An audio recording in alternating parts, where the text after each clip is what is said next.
The Indian genius that nobody understands, or the man who knew infinity. A strange letter arrives at the home of Godfrey Harold Hardy, a mathematician in Cambridge. It's from a young man in India. He says he's poor, never went to university, but he's written down some formulas, and he's asking for feedback. Some of these formulas are the most groundbreaking pieces of math Hardy has ever seen. Oh my good. Imagine being that guy. Imagine being that guy receiving that letter from a poor kid in India, and you see some revolutionary stuff. What's your next step? I'm like, come over here, bro. Get over here, bro. Get over here right now, bro. You're doing this all the way in like a poor, wherever he is, right? It maybe in the slums. And he's doing this. Another level, equations that even the world's top mathematicians could spend pages trying to unpack. Ridiculous. The kind of work only a true genius could produce. A genius unlike any other. A poor boy from India obsessively writing down formulas, convinced they are messages from the gods. Wow. Someone whose religious beliefs will clash with the world around him. A man shadowed by death at every turn. A mathematician whose creative genius likely doesn't stem from formal academic education, but from the lack of it. Even today, to many, his mysterious formulas remain beyond full understanding. That line was fire. He said his genius might not be from, what was it again? Or something, but it was from a lack of it. That was insane. Hold on. By death at every turn. A mathematician whose creative genius likely doesn't stem from formal academic education, but from the lack of it. It doesn't stem from academic education, but from the lack of it. That's kind of crazy, bro. Even today, to many, his mysterious formulas remain beyond full understanding. Wow. This is the story of someone who might have won the world's highest honors if only things had gone differently. This is the tragic story of one of the greatest minds in history, Srinivasa Ramanujan, also known as the man who knew infinity. Ooh, what a name, bro. The man who knew infinity. That's crazy, bro. I love these videos. This video is largely based on the book, The Man Who Knew Infinity, by Robert... Well, I gotta read this book by Robert Kanigal. And a quick heads up before we begin. My fault. In this episode, we'll mention depression and attempted suicide. If you don't feel well, don't be shy to get help. Yes. Please don't forget, guys. There is a prevention line. Please, seriously. For real. Ramanujan grows up in a respected family. They belong to the Brahmins, the highest caste in India. The caste system plays a central role in Indian society. Rooted in Hinduism, it dates back thousands of years and divides people into a 5-tier hierarchy. At the bottom are the Dalits, also known as the untouchables, often forced into low-paid, stigmatized jobs like hand-cleaning toilets or collecting garbage. At the top are the Brahmins. They often work as teachers or priests. Each caste is further divided into thousands of smaller subcastes. Ramanujan and his parents are Vaishnava Brahmins, and they follow the rules that come with their caste strictly. In India, being part of a higher caste generally means higher wealth, but there are exceptions. Brahmins do not condone public displays of luxury. What truly matters is living a life of mental or spiritual depth while remaining modest. Ramanujan's parents are poor. To make ends meet, the family often takes in subtenants for extra income. This is the world Ramanujan grows up in. He's a quiet, thoughtful child who loves being by himself. And you know, that's really beautiful. You know, it seems like you're growing up into this kind of thing where you're not only looking for value in materialistic things. And a lot of people, sometimes they have to get out of that phase, but some people are just born into that. But that could also turn sideways, right? When they get shown like the Western side of the world and then they start seeing materialistic things. But then again, that's when belief comes in. And I don't know, there is a lot of different things, but this is really well done, bro. This video is so fire because it really is putting you in that, especially with the animation, bro. When he first attends school, he hates it. He doesn't like the teachers, and he resists a rigid system telling him what to do. After he repeatedly skips school, the family hires a local police officer to escort him there. Early on, his family moves frequently, forcing Ramanujan to switch schools again and again. After the family finally settles in Kumbakonam, he begins to excel in school, especially in math. His classmates start coming to him for help. He breezes through exams in half the time. Wow, dude. And before long, he's so advanced that he even challenges his teachers. Around the age of 13, Ramanujan's math teacher tries to explain a basic concept. Divide anything by itself, and the result is always 1. He says, Whether you divide 3 fruits among 3 people or 1,000 fruits among 1,000, each person gets 1 fruit. Then Ramanujan speaks up. But is 0 divided by 0 also 1? If no fruits are divided among no one, we'll each still get 1. Ramanujan isn't just a troublemaker. His talent proves useful to the school as well. When they need to assign 1,200 students to 3 dozen teachers, while factoring in special cases and individual needs, they turn to Ramanujan for help. Yo, how old was he at this point? Imagine seeing a little kid ask you that as a teacher, bro. You'd be like, I'll get back to you on that one. Like, this is crazy stuff. I know most teachers, like, they have a, I don't want to say most, right? Because I don't want to go out here, just dissing teachers. But, like, a lot of teachers can have ego, and they're like, yo, shut up. But I wonder, were those teachers, like, were there any teachers that were like, yo, you are incredible. What a fantastic question. Hopefully, right? Hopefully, but his true talent goes way deeper. As a student, he independently rediscovers the solution to the quadratic equation, a major mathematical problem from Renaissance Italy. That's insane. He dives into advanced topics like infinite series far beyond the standard curriculum. Most of his classmates, and even the teachers, rarely understood what he was talking about. All Ramanujan wants is to go deeper and deeper into mathematics. Then, one day at age 16, he gets his hand on a book, probably passed along by a friend from the local college library. The book isn't exactly a page-turner. It's basically a list of 5,000 equations and theorems, lined up one after another, with almost no explanation. It was meant to help math students cram for a specific exam. By the time Ramanujan gets a hold of it, it's already more than a decade old. But Ramanujan becomes completely absorbed by the book. He dives into its dense pages, studying those complex equations. Oh my goodness. In math, proof is everything. Mathematicians have to show, step by step, why equations like these are always true. But Carr's book rarely provides any proof. Instead, it leaves the reader to figure things out on their own.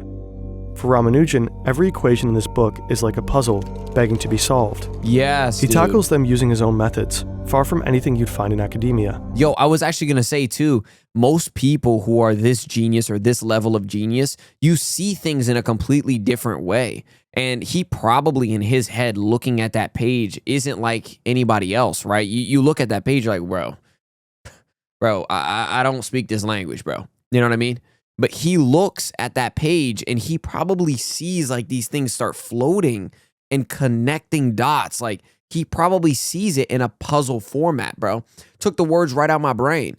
Like the guy just said it, the narrator, like a puzzle. Like it really is for him the way he saw it on the page. Guarantee you that's how he saw it, bro. The book leaves a deep mark on him, but he doesn't just study the numbers. He develops a kind of religious devotion to them. Wow. Ramanujan is a devout Hindu with deep faith. He often visits the local temple and takes part in ceremonies and rituals at home. But his devotion goes beyond caste tradition. He regularly prays to the family goddess, Namagiri, and is determined to follow what he believes to be her will. The boy credits all his extraordinary mathematical abilities to the gods. He doesn't see math as a human concept. He sees it as a window into the deeper structure of the universe. An equation for me has no meaning unless it expresses a thought of God. Math explains our world, the entire universe really. Ramanujan might have liked having a picture of a remote galaxy in his bedroom. Well, you can. On a robust and beautifully designed metal poster like this one. By fire Display, ad, bro. Fire universe ad. right at home. Shortly after discovering the book, he finishes school, with top marks, not just in math, but across the board. The school's director even says he deserves more than an A+. Beautiful. Ramanujan, he says, was off the scale. Wow. Ramanujan is driven to become a great mathematician. He's already something of a local legend for his uncanny math skills. He even earns a scholarship to the college in his hometown. But this is where things begin to fall apart. Oh no. For the first time in his life, Ramanujan faces real failures. The college expects him to attend multiple different lectures, but he's beginning to lose interest in anything besides math. While his professors lecture on Roman history, he's scribbling formulas, completely absorbed in algebra, trigonometry, and calculus. This comes with major consequences. Eventually, Ramanujan loses his scholarship, and a single term at college costs as much as his father earns in a month and a half. Oh, dude. His academic future is suddenly at risk. His parents are now pouring what little money they have into his education. He feels guilty and miserable. The pressure to perform in every subject is mounting. You know, most of the time, like when you see a kid scribbling in class, you just see him like slacking off and doing something stupid, like drawing stick figures, right? Like that's what I probably would have done, right? But he's over here drawing equations. How can you even be mad at that? If I was like a teacher, bro, and I walked up to a student, I'm like, yo, what are you doing? What are you doing? And I see he's like making math equations. I'm like, bro, get his ass to math, bro. Like for real, go to math. I'm not even like punishing you. I'm saying go to math, bro. Just wait there. You know, we got to talk about this with the principal or something because like you are obsessed with this. And so let's put it to good use. Bro, he's not just scribbling, drawing stick figures. And I know a term in a school, you have to do all subjects. Yes. But when you really pay attention to it, bro is doing math equations when he's quote unquote slacking off. How is that even, like, you know what I mean? I don't think I've ever seen a kid do that in my class ever. Every time a kid was slacking off, they on their phone, they doing something. And maybe there wasn't phones back then like that, but you know what I mean? Like maybe they was doing something else, like drawing stick figures, stuff, you know, drawing like goofy stuff. Bro was doing math. Like, hello? He's terrified it will take him away from the one subject he lives for. Eventually, the strain becomes too much. One day, he walks away, dropping out of college. At 18, he tries to study at a different college, but fails again. By now, Ramanujan is in his early 20s and desperately searching for work, and little by little, he begins to lose hope. Everyone close to him knows he's a genius, but there seems to be no place for him in academia. Around this time, Ramanujan's mother arranges a marriage for him. His bride is just 9 years old. The marriage doesn't change much in his life. They don't live together right away. She stays with her mother to learn how to cook and manage a household. But the pressure on Ramanujan to earn a living grows even heavier.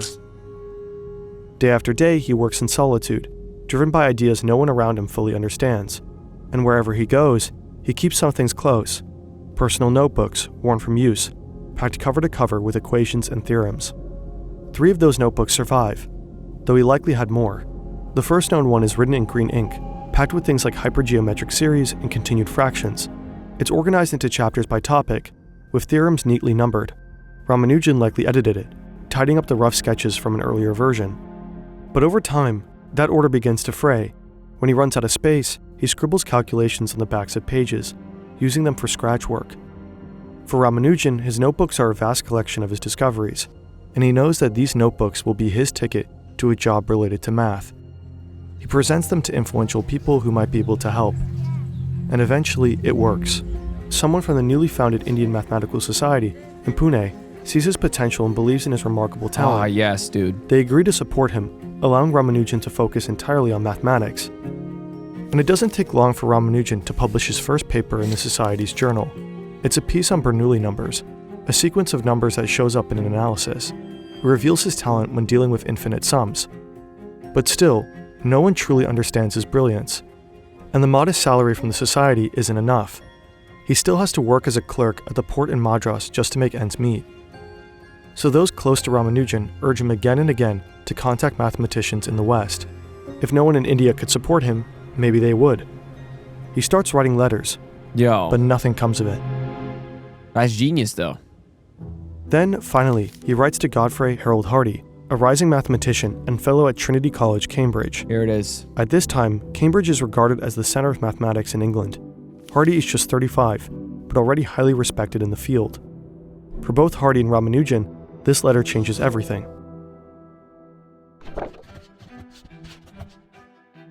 Here we go. Hardy is nothing like Ramanujan.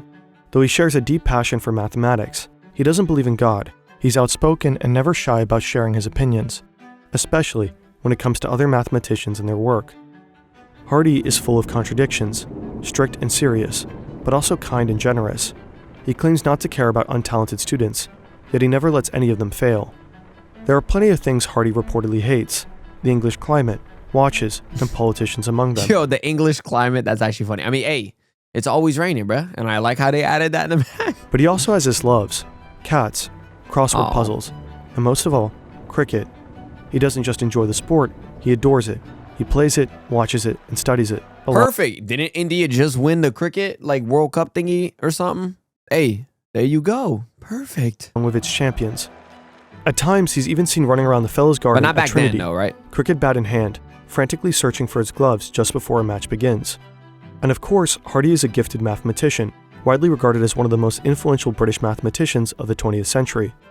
His work plays a key role in shaping modern mathematics. Ramanujan's letter arrives in 1913. Hardy would later call it the most remarkable letter he ever received. Wow. The first sentences are brutally honest. Dear Sir, I beg to introduce myself to you as a clerk in the accounts department of the Port Trust office at Madras on a salary of only £20 per annum. I am now about 23 years of age. I have had no university education. Ramanujan writes that he's been doing mathematics in his spare time, and he doesn't shy away from being called a genius either. I have not trodden through the conventional regular course, which is followed in a university course, but I am striking out a new path for myself. I have made a special investigation of divergence series in general, and the results I get are termed by the local mathematicians as startling. Wow. To catch Hardy's attention, Ramanujan refers to a paper Hardy had published. In it, Hardy referred to a decades-old prime number theorem. He had asserted that a specific term's precise order has not been determined. In the letter, Ramanujan disagrees, and he even provides a solution. No way, bro. To Hardy, this sounds insane. Yeah. A poor clerk without a college degree claims he knows better than some of the most famous mathematicians in history. But Ramanujan doesn't stop there. He's attached at least 9 pages filled with equations, hoping they might be published. And, of course, he wants Hardy's feedback. Hardy studies the pages, neatly arranged equations, laid out in the style of Carr's book. But the content is unlike anything he's ever seen. The numbers and symbols are familiar, but their arrangement feels alien, as if they came from another world. Some of the equations are crisp and clear, but seem outright impossible, like the one where Ramanujan claims that rather than infinity, the sum of all natural numbers can be written as minus 1/12. A statement that surprisingly turns out to be true, although not in the way we usually add numbers. Instead, it relies on highly advanced number theory. In Ramanujan's notes, there are hardly any explanations for what he has come up with. Hardy's first reaction is suspicion. This has to be some kind of hoax. He sets the letter aside and picks up the newspaper, just like any other ordinary day. But the letter continues to linger on his mind. What if this poor Indian clerk is actually brilliant? Hardy shows Ramanujan's letter to almost everyone around him at Cambridge. He sends parts of it to experts in specific fields. And he reaches out to a colleague, John Littlewood. He's just 2 years older than Ramanujan, but unlike him, Littlewood had received the finest education. And like Hardy, he's already regarded as one of the leading mathematicians of his generation. The two spend hours poring over the formulas. That's crazy, After bro. a while, they make a discovery. Not every formula is new. Even so, only a mathematician of the highest caliber could have produced work like this. There you go. The more they analyze the work, the more dazzled they become. Hardy and Littlewood are convinced that even the toughest exams wouldn't cover the kinds of theorems he's creating. They're just too advanced. Just before midnight, they reach their conclusion. These formulas must be true, because if they were not, no one would have the imagination to invent them. That's insanity, This isn't bro. merely the work of an exceptional mathematician. Yeah, that's crazy. This is the work of a genius. Dang, bro. Dude, imagine being one of those guys and seeing that a kid just produced that. The chills I just got on my body, bro. Just imagine that. You're like, how? How did you even like...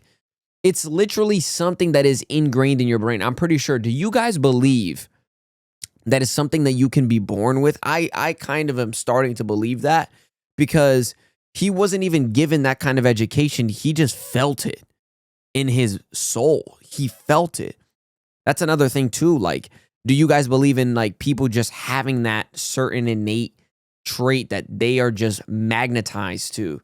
Like, you know, whether it be like some people are just meant for comedy, some people are meant for the entertainment industry. Then there's people who are just meant for science. And then there's mathematicians, like they're just glued to it. Like something about the numbers is just different to them. You know, it just feels different. That's crazy, bro. Hardy decides to write back. He's thrilled by Ramanujan's ideas, but insists on something crucial: proof. Rigorous, step-by-step documentation showing how Ramanujan arrived at his formulas. Hardy makes it crystal clear. Without proper proof, the value of his work can't be properly judged. But Ramanujan never truly learned how to provide proof. His favorite book, a collection of formulas, rarely provided any, and the Indian education system at the time didn't emphasize that either. That's crazy. Still, Hardy's letter is full of encouragement. He writes that he's deeply impressed Ramanujan developed all of this without a college education, and that his work could in fact be published. If you can produce satisfactory demonstration, I should be very glad to do what I can to secure it. Hardy wants Ramanujan Wow. here, in England. When Ramanujan learns of the invitation, his mind starts to race. But he can't go, not because of his failed exams or missing degrees, but because of his faith. As a Brahmin Hindu, Ramanujan isn't allowed to cross the sea. For him and his family, these rules matter deeply. If a devout Hindu like Ramanujan were to travel to England, he could be expelled from his caste. He might no longer be welcome in the homes of his friends and family, or even be allowed to enter a temple again. For now, Ramanujan is tied to India. Still, with Hardy, there is finally someone who listens to him, someone who takes him seriously. His letters move him deeply. When he replies, he doesn't hold back his joy. I have found a friend in you. Ramanujan knows that he's smart. What I want at this stage is for eminent professors like you to recognize that there is some worth in me. Hardy and Ramanujan exchange letters for months.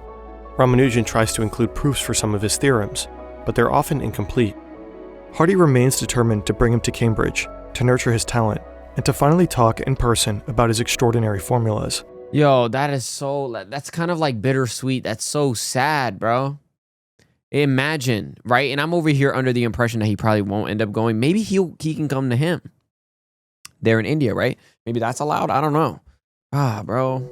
But there's only one person with the power to let Ramanujan go. Wait. His mother has always been a central figure in his life. She's more than a parent. She's a friend.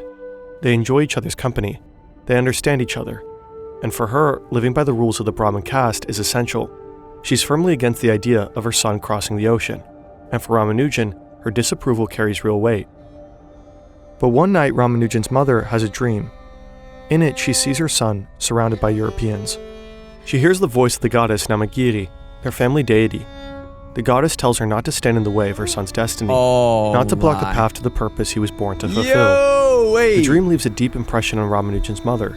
To her, it's a clear sign, a message she can't ignore. She listens to the goddess and gives Ramanujan her blessing to sail to Europe. Meanwhile, Hardy and his colleagues do everything in their power to secure him a scholarship. Somehow, they persuade Madras University to support him. They provide him with funding for a 2-year stay in Cambridge. That's incredible. Nothing's stopping Ramanujan now. He can finally go where the greatest minds in mathematics are. On March 17, 1914, the 26-year-old boards a ship to Europe, with Western clothes. But his new life in England will be nothing like he imagined. Eventually, this foreign country will break him. No. No. When Ramanujan arrives in London, he's overwhelmed. Yeah, dude. Nearly 5 million people live here.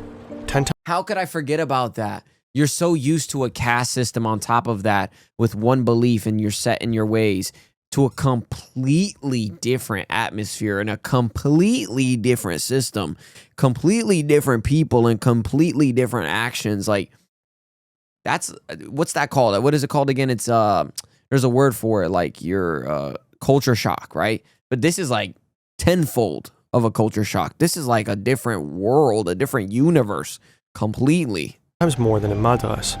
The city is fast, loud, and vastly different from Ramanujan's quiet life in South India. In the early days, one of Hardy's colleagues looks after Ramanujan. He even lets him stay in his home. Later, Ramanujan moves to Whale Court in Cambridge, just 5 minutes away from Hardy. In this unfamiliar world, Ramanujan faces new challenges. He now eats with knives and forks, something he finds awful. That too. Hard metallic things penetrating the mouth, he says, and he struggles to remember the English names of the people he meets. Still, those early days have their joys. Spring arrives with beautiful weather, and for a moment, everything feels full of promise. Ramanujan is simply happy to be in this mathematical heaven, where his ideas no longer draw puzzled looks. Most importantly, he now gets to work closely with Hardy and Littlewood, the two elite mathematicians who sifted through his notes and saw the brilliance within. Wow. Ramanujan meets with Hardy and Littlewood several times a week. Hardy is especially eager to dive into Ramanujan's notebooks. So day after day, they sit together, working through those strange but beautiful equations. Now, with no ocean between them, it's finally easier for Ramanujan to explain his ideas. He can show Hardy and Littlewood, face to face, the formulas he spent years developing through tireless effort and isolation. I feel like he's not going to be able to show proof, but they will be able to conjure up that proof. I have that feeling. I have that gut feeling right now. Regardless, though, I might be wrong. I hope so, because like if he shows proof, it's just the fact that guy already said that it's not going to go well. So like, Back in India, Ramanujan was always alone. Just Carr's book, his own notes, and his relentless drive. No one around him truly understood his work. But now he has real companions. Although he is living in an unfamiliar country, their presence more than makes up for it. Most of the time, Ramanujan is tucked away in his or Hardy's room, lost in mathematics. He's rarely seen outside, but when he is, people spot him waddling across the court in slippers. Western shoes are too tight for him. When Hardy studies Ramanujan's notebooks, he's fascinated with his intuitive approach to mathematics. It's nothing like the methods of Cambridge-trained mathematicians. Hardy is especially impressed by Ramanujan's insight into algebraic formulas and into the transformation of infinite series. Some of his results are rediscoveries other mathematicians had found 50 or 100 years before. Ramanujan often found new ways to obtain them, but large parts of his notebooks consist of entirely new formulas. At the time, Hardy and Littlewood are only beginning to scratch the surface of Ramanujan's work, and even decades later, mathematicians will still be wrestling with the depth and mystery of the formulas he left behind. Hardy begins to understand how deeply, almost spiritually, Ramanujan connects with numbers. There is a moment when Hardy visits Ramanujan by cab when he notices a number on it, 1729. When he tells Ramanujan about it, he calls it a rather dull number. Ramanujan, in fact, sees much more in it. But what exactly does he see? We invited Derek over, from our good friends at Veritasium, to help make sense of this. Ramanujan's immediate response is that 1729 is a fascinating number because it's the smallest number that can be written as the sum of two cubes in two different ways. Cubic numbers are just one number multiplied by itself. Yo, you see what I mean? Like, and I know that there's gonna be some math genius in the comments saying like, how do you not understand that? I'm like, dude, okay, bro, my fault. I'm here for the story and the beauty that this guy can bring. But hey, don't be hating on me. I don't even get it. I don't. And I guarantee a majority of y'all probably don't, but it's the beauty that this man has brought, ingeniousness. Like, think about this and the way that he can kind of the way that he can explain something in a completely different fashion than regular. And then on top of that, see something completely different than any other mathematician that's renowned can do. That's crazy, bro. That is crazy. So you can have 1 cubed, 2 cubed, 3 cubed, and so on. Now you can start adding some of these together. For example, 1 cubed plus 2 cubed equals 9, or 3 cubed plus 4 cubed equals 91. If we list all numbers up to 100, what you find is that most numbers can't be written as the sum of 2 cubes at all. And even if you can only write it in one unique way. The same is true for all numbers up to 500, 1,000, or even 1,500. But that changes at 1729. What? This is the smallest number that can be written as 1 cubed plus 12 cubed and as 9 cubed plus 10 cubed. Ramanujan already knew about this number, and he recognized it as soon as Hardy mentioned his taxi. In fact, mathematicians named these taxicab numbers after that very conversation. But Ramanujan's incredible grasp of numbers can perhaps be best seen with what he did with pi. Pi is the ratio of a circle's circumference to its diameter, but what makes it special is that it has an infinite number of non-repeating digits. For centuries, mathematicians worked on finding better and better ways to write down pi. In the 17th century, the famous German mathematician Gottfried Leibniz wrote down the following formula. His formula uses an infinite sum over n. We can start approximating this by taking the expression and replacing n with 0. Next, we add another term, but now we set n equal to 1. And if you keep doing this, you get closer and closer to the true value. If we broke it down and rearranged to find pi, the result would look something like this. Theoretically, if we repeated this process all the way from 0 to infinity, the answer would be exactly pi. But of course, writing down an infinite number of terms is impossible. We have to stop somewhere, and that means our answer will just be an approximation. The more terms we add, the better the estimate. We can see this on a graph. For each additional term, the result of the Leibniz formula bounces around, but it slowly gets closer and closer to pi. Using this method, after adding the first 10 terms, we have an answer of 3.0418. Well, that's not very good. How about 1,000 terms? Now we get 3.1405. Better, but still not great. In fact, using the Leibniz formula, we'd need to add millions of terms together to get just a few correct decimal places. Oh. This wasn't good enough for Ramanujan, and so he came up with his own formula. What's remarkable about this expression is that by adding just one term, you correctly calculate the first 8 digits of pi. That's insane. Which is better than the estimate we got from Leibniz's formula when we added 1,000,000 terms. The result is so good that looking at the graph from earlier, Ramanujan's estimate immediately sits right on top of the true value of pi at this scale. You'd have to zoom way in to even see the difference. Somehow, Ramanujan derived a formula for pi so powerful that even decades later, it was still used to correctly calculate millions of digits of pi. And that's just one part of his legacy. Other formulas have found surprising applications in modern physics, including areas like string theory. Remarkably, part of his work is so deep and cryptic that mathematicians are still trying to understand it today. We're huge fans of Veritasium. A while ago, they published an amazing video on a special method Hardy, Littlewood, and Ramanujan came up with. Go check it out. Link is in the description. That's dope. Hardy sees Ramanujan's talent and wants to help him publish parts of his work. But he also knows it needs a lot of polishing, improving the English, refining the notation, shaping the results. So Hardy steps in as Ramanujan's editor. In 1914, Ramanujan publishes his first paper in England, a study on approximations of pi. It's work he began back in India, and he likely could have gone on publishing directly from the notebooks. But over time, Hardy encourages him to go further. He wants Ramanujan to create new mathematics, using new methods he's teaching him. So for now, Ramanujan sets the notebooks aside. Hardy's guidance sparks new enthusiasm in Ramanujan. Just a year later, he publishes 9 papers. One of them focuses on what he calls highly composite numbers, numbers with more divisors than any smaller number. Hardy praises the extraordinary insight Ramanujan shows in the work. One day, Ramanujan tries to explain the concept to a student and another mathematician. As he flips quickly through the pages, sharing idea after idea, the mathematician struggles to keep up and ends up with a splitting headache. Ramanujan is happy.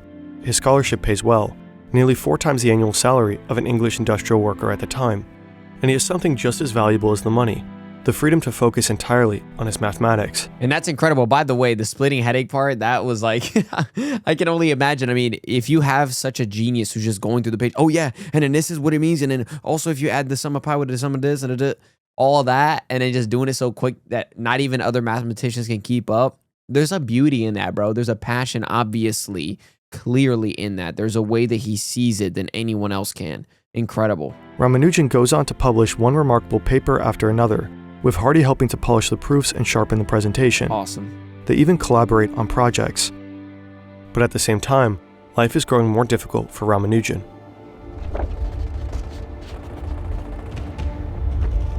Why are there gunshots? Oh no. Ramanujan is in England at one of the worst possible times. In 1914, World War I breaks out. It marks the beginning of a dark chapter for Europe and for England. Ramanujan feels the impact as most students head off to war. Many won't return. Even Littlewood, with whom Ramanujan had grown close, leaves to contribute to the war effort. In the years that follow, Ramanujan becomes increasingly isolated. He withdraws, rarely leaves his room, and often works through the night. On top of that, the English climate is harsh, especially for someone from South India, where it's never cold. One cold winter's day, in 1914, a student visits Ramanujan in his room at Trinity College, where he's now living. The room is freezing, and Ramanujan sits close to the fire.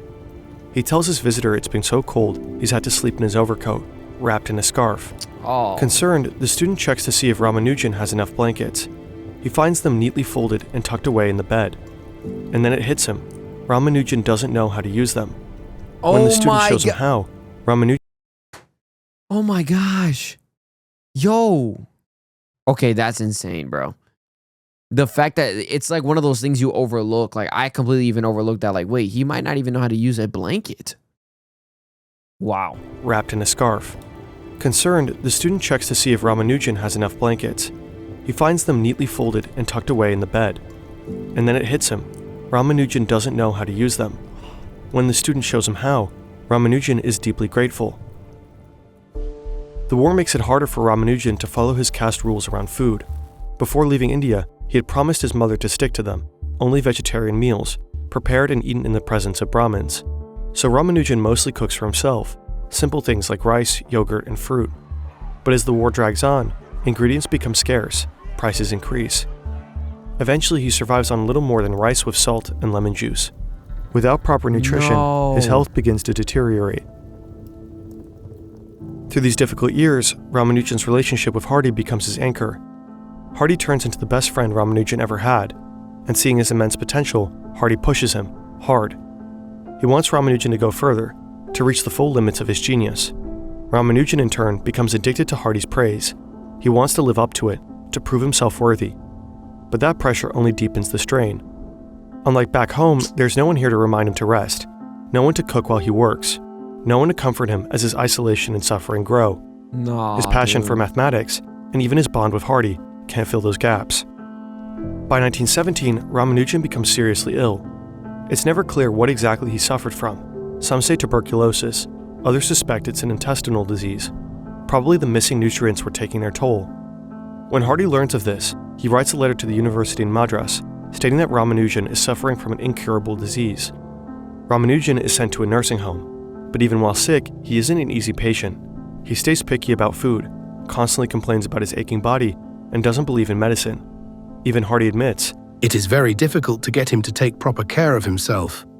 Over the next 2 years, Ramanujan sees multiple doctors and spends time in at least 4 different hospitals and sanatoriums. During this time, letters from his family and even from his wife become fewer and farther between. Dude. The silence come weighs on on him, and he becomes more and more depressed. Until one day, he simply can't take it anymore. No! Ramanujan No. stands alone on the platform of a London Underground station. A train approaches, and Ramanujan throws himself onto the tracks. A guard sees what's happening. He rushes over and pulls the emergency switch. The train screeches and comes to a halt just a few feet in front of Ramanujan. Policemen drag him out of the station. At the time, attempted suicide is considered a crime in England. Ramanujan is arrested and brought to Scotland Yard. Hardy gets called to the police station. I didn't even know that. That's a crime at the time. Why? Maybe you guys will explain it. What? That's crazy. And he uses all his charm and academic status to assure the policeman, this person is no criminal, but an absolute genius. So they decide to let him go. The officer in charge later admits that they didn't want to ruin his life. Ramanujan returns to another nursing home. Then, in February 1918, he receives a telegram from Hardy, with news so unexpected, he can hardly believe it. Ramanujan has been elected a Fellow of the Royal Society, one of the youngest in history. It's among the highest honors in science, reserved for those with truly exceptional insight. Past fellows include names like Isaac Newton and Charles Darwin. Ramanujan is thrilled. He writes back to Hardy, saying his words aren't enough to express his gratitude. But Ramanujan is still seriously ill, now undergoing treatment for tuberculosis. He suffers from high fevers and unexplained pain. While still in the nursing home, Ramanujan receives news from Madras. He's been offered a fellowship, £250 a year. It means he could return home to India and even come back to England occasionally for research. By now, Ramanujan has likely had enough of Europe. He accepts the offer and leaves Hardy in Cambridge behind, a place that gave him so much, but also left deep scars. Ramanujan arrives in Bombay. His mother is there to welcome him. Back in Madras, Ramanujan finally reunites with his wife.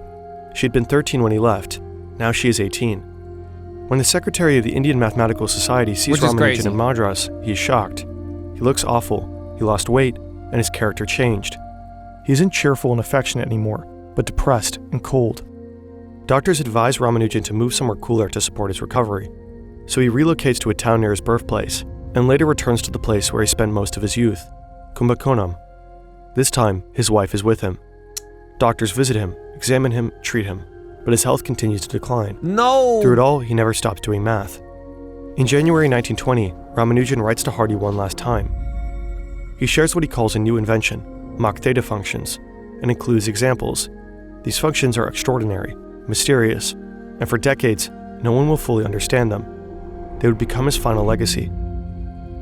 By that time, Ramanujan is just skin and bones. The pain is constant and intense. His wife tends to him, placing hot towels on his legs and chest, trying to ease the suffering. Even then, 4 days before his death, He still writes about math. Oh my. All I can tell you is that day and night he worked on sums. He didn't do anything else. He wasn't interested in anything else, just sums. Oh He my wouldn't gosh, that's the stop wife. work even to eat. We had to make rice balls for him and place them in the palm of his hand. Isn't that extraordinary? On April It's a genius so strong that it ended up killing him. Well, I wouldn't say that it necessarily killed him. Well, actually, technically it could have, right? Because they don't know if it was the nutrition like that he wasn't getting, that he stopped. But then again, that wasn't necessarily the math that stopped him from eating. It was just the depression, being in a different place. But he was so genius that it couldn't even stop him. Any pain couldn't even stop him. That is like 26, incredible. 1920, Ramanujan falls unconscious. His wife sits by his side, gently trying to feed him diluted milk. By mid-morning, he passes. He's just 32 years old. Oh, For him, dude. in this universe, maths was everything. On his deathbed, he told me that his name would live for 100 years. What an incredible video, guys. Wow. Fern with another fire video. Incredible. Thank you, guys. Thank you, guys, for linking us over. Loved it. How good you been living? Wait, how good you been living? I've been living too good for you. I've been living too. Did what I did and I do it again. Every move that I make, I ain't feeling repent. Nobody believes to believe it's a friend, and you question your moves like you really won't end. Really?